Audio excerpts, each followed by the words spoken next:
Hello বন্ধুরা, তোমরা সবাই কেমন আছো? আমি অনেক ভালো আছি। আজকে আমি তোমাদেরকে দেখাচ্ছি চিংড়ি মাছ দিয়ে চচ্চড়ি বানাইলাম। প্রথমে ডুবো ডুবো করে বেগুন, আলু, শিম, পেঁয়াজ কুলি এতে দিয়ে ধুয়ে দিতে হবে।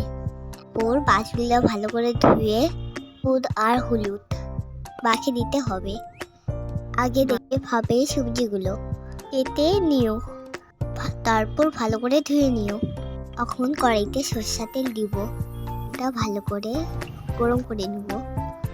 তারপর আমি দিব ধুয়ে রাখা চিংড়ি মাছটাকে এখন ভালো করে ভেজে নিব। এই রান্নাটা আমার দাদা করতেছে। দাদা রান্না করতে খুব ভালোবাসে, তাই রান্নাটা খেতে আমি অনেক ভালোবাসি। মাছটাকে লাল লাল করে ভেজে নেবে। এখন প্রায় ভাজা হয়ে গেছে। এখন দাদা মাছগুলা তুলে নিচ্ছে।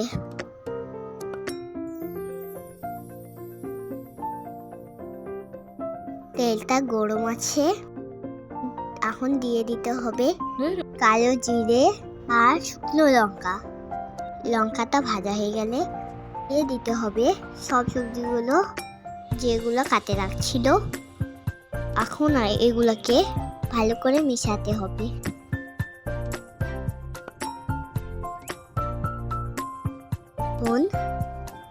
একে একে দিয়ে দিতে হবে স্বাদ মতো লবণ। এখন মিশিয়ে নিতে হবে।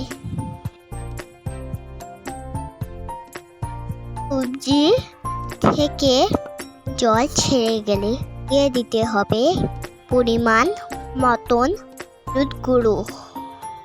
এখন এগুলাকে ভালো করে মিশিয়ে নেবে।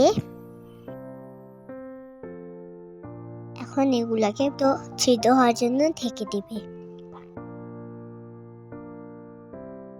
এখন দেখো আমার দাদা হলুদ জলে গুলিয়ে সব গাছে স্প্রে করতেছে।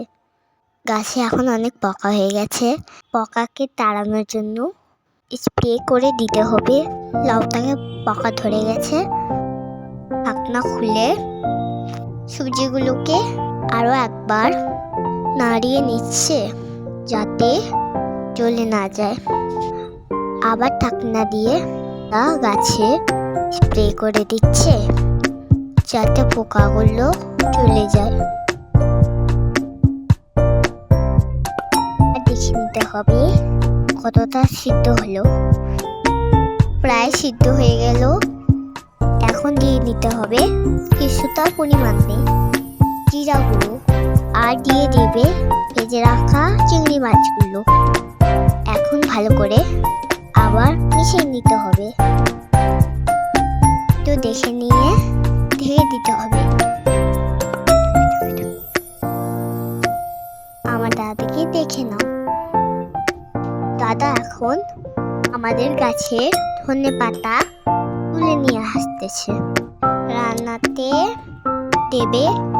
দেখো এখন ধনেপাতা দিয়ে দিল, মিশাই নিলে তাহলে হয়ে যাবে রান্না।